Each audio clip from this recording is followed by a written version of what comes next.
Hey, thank you guys. Folks, a lot of people have rock bottom stories. They generally involve alcohol or drugs. Mine does not, but I'd like to share it with you anyway.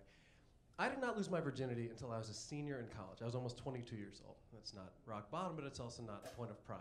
It was a lot of hand jobs up to that point in my life. And guys, let's be honest with each other, okay? Getting a hand job is a lot like going to a modern art museum.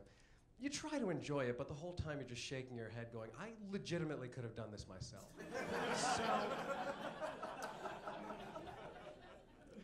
So I graduated from college having slept with only one person, and I'm out in the world trying to do the one-night stand thing, and I'm figuring out pretty quickly that I'm not only bad at sex, but I'm aggressively bad to the point where I would just finish immediately, which was very embarrassing. Now, what made this even worse is that I've been told I'm pretty well endowed, which is cool, but it's more disappointing in that situation when a woman sees something looks like it should be a good time, and then that happens, everything's ruined.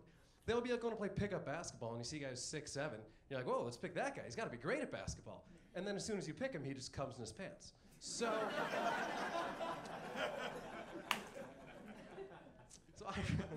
I realized I need to fix this problem as quickly as possible. So I'm very furtively Googling cures for premature ejaculation.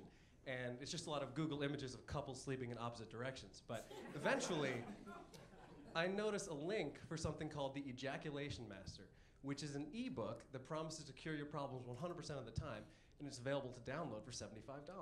So I was like, what a deal! So I bought it. I got duped, and as I'm reading through it, they tell you that you're supposed to try to masturbate and then stop yourself before you finish to learn stamina. But the best thing you can do to simulate how sex actually feels is to go out and buy a fleshlight.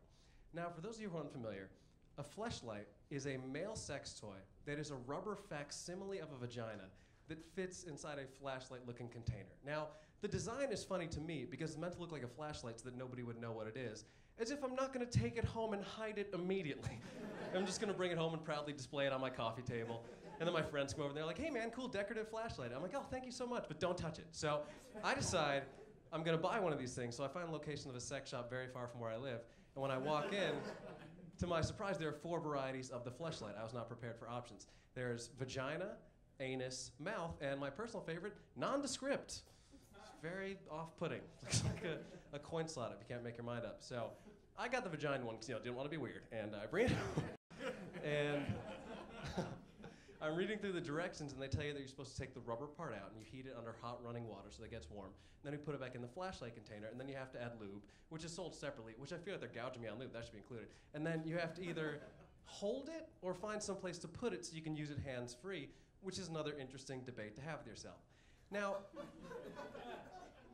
as I've started telling this story, the most common question I keep getting is, does it feel better than masturbating? And the answer is yeah.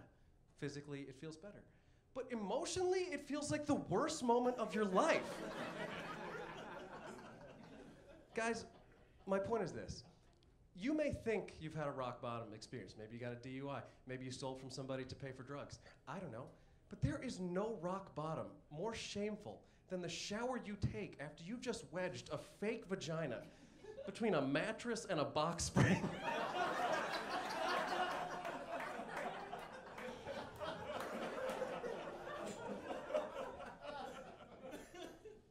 So I just got engaged 2 weeks ago. That's a real thing. That's a real thing that happened. My fiance's name is Allie, but she spells it A-L-I, so on paper it looks like I might be in a same-sex relationship with a Muslim man.